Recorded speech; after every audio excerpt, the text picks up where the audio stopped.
Saudara-saudara yang kekasih dalam Yesus Kristus, mari kita kembali merenungkan firman Tuhan. Mari kita berdoa.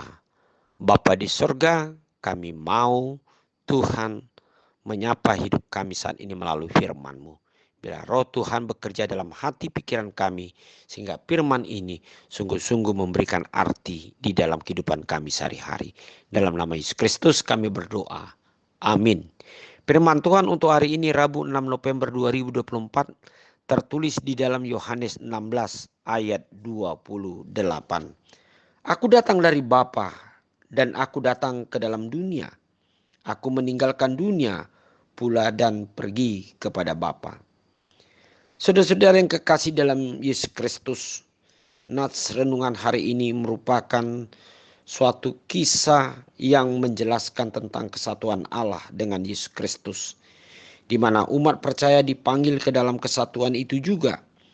Bila kita mengasihi Kristus dan mengikuti jalan-jalannya, kita akan dimasukkan ke dalam persatuan kasih antara Kristus dan Allah.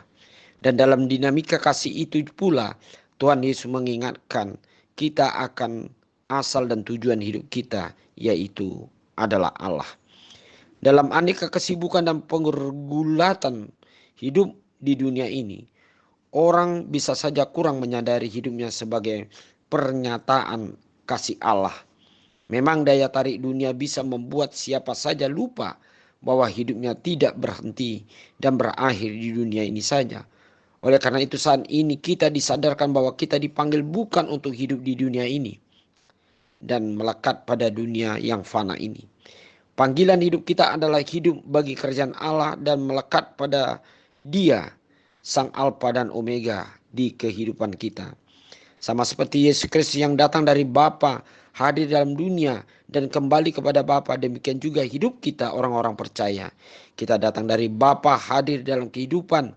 Setelah itu kita pun akan meninggalkan dunia dan pergi kembali kepada Allah. Mari selagi waktu dan kesempatan masih ada, kita bersaksi akan cinta kasih Allah di dalam Yesus Kristus, baik melalui kata dan perbuatan, sehingga akhirnya kita kembali kepada Bapa dalam kemuliaannya. Saudara-saudara yang kekasih di dalam Yesus Kristus, Allah di dalam diri Yesus Kristus yang telah menyatakan dirinya di tengah-tengah dunia ini dan yang menyelamatkan kita, itu adalah satu bukti bahwasannya hidup manusia adalah umat tebusan, umat yang dikasihinya. Dan kasih Allah itu adalah menyatu di dalam hidup kita ketika kita percaya. Oleh sebab itu saudara-saudara yang kekasih, marilah kita selalu menyatukan hidup kita dengan Allah melalui iman kita dan perbuatan kita yang membuktikan kita satu dalam pikiran Allah.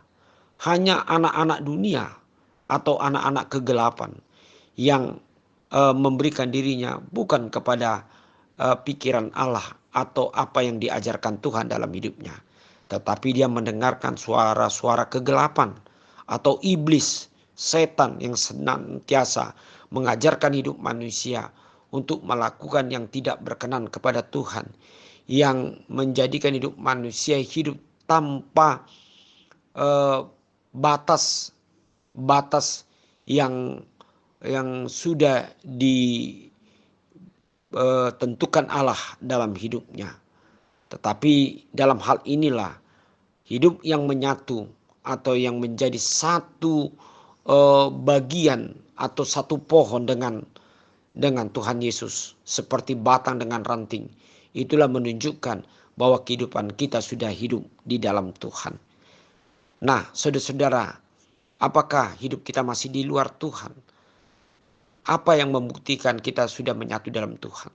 Tentu satu hal yang dapat kita lakukan, kita buktikan.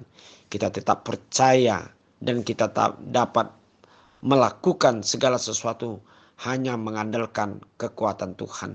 Itu menunjukkan kita sudah menyatu dengan Allah di dalam Yesus Kristus, sehingga tidak ada yang kita takuti dan kita khawatirkan.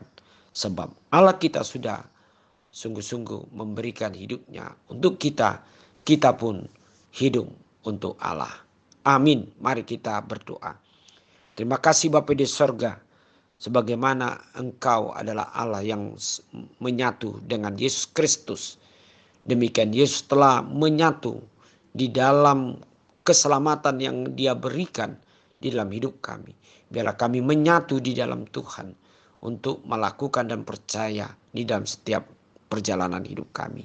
Satukanlah kami tetap kekal untuk selama-lamanya di dalam Yesus Kristus, Tuhan dan Juru Selamat kami. Amin.